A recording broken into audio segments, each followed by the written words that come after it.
What's up, Lantern fans? It's the Emerald Enthusiast, back with another DC collectible review.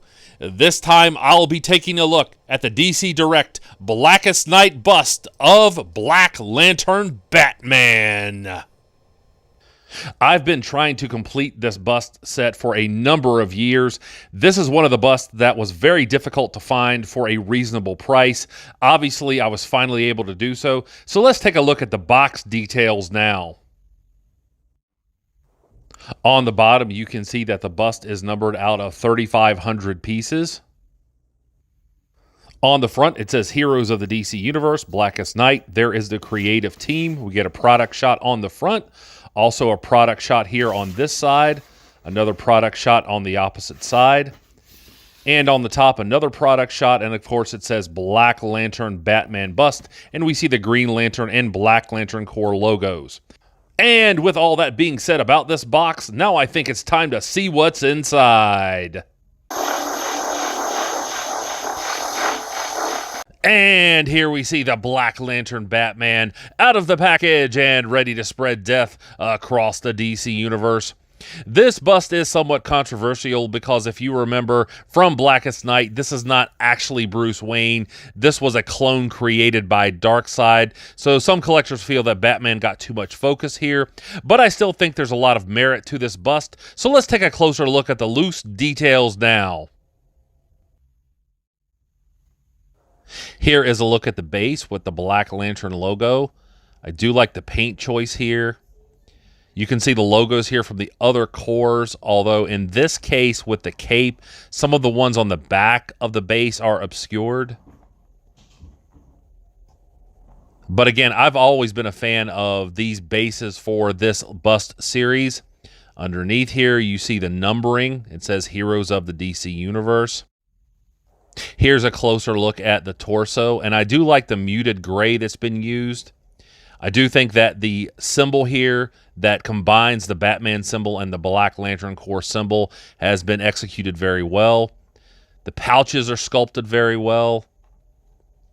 Good musculature here. You can see the ribs and definition in the pectorals, the biceps, the triceps.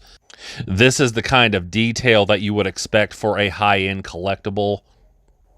The pose is very fitting. It's very hungry and zombie-esque. The wrist gauntlet has been produced very well. Be careful with these edges, though.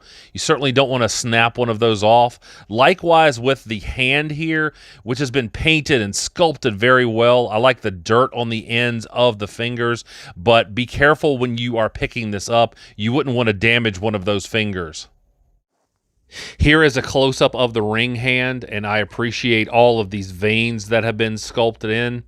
The ring is raised, and it's painted very well. The sculpting is very intricate. It's a little difficult to see the Black Lantern Corps logo due to the coloring, but overall, this is an outstanding job.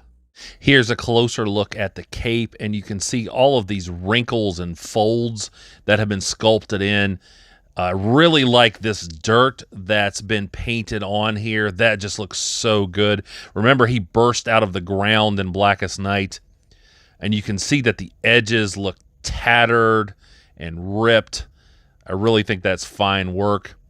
You can see all the wrinkles up here, right underneath the trapezius. Those all add realism to this. So the cape curls around the bust, and I think that's aesthetically pleasing. Again, you can see lots of detail on it, but this also feels like something that could be very vulnerable if you pick the bust up incorrectly. So utilize caution. So if you remember from Blackest Night, the black rings wear the bodies, and you can see that reflected here. This is a zombified version of Batman. It looks very dead and corpse-like. The cowl looks like it's starting to deteriorate as it hangs on this rotting head.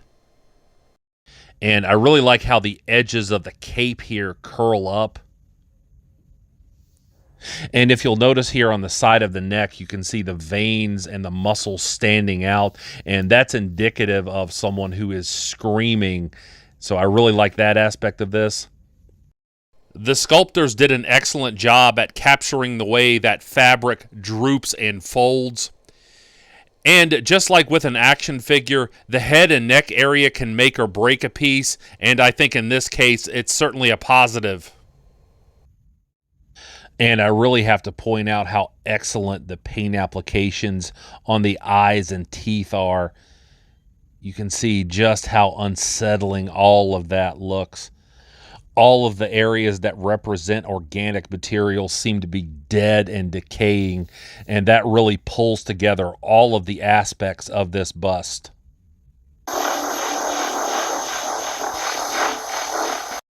Like and subscribe if you enjoyed this review, and please tell all of your friends about this channel. I would certainly appreciate it. And I'll be back with more comic book content soon. But until we meet again, this has been the Emerald Enthusiast, and thanks for watching.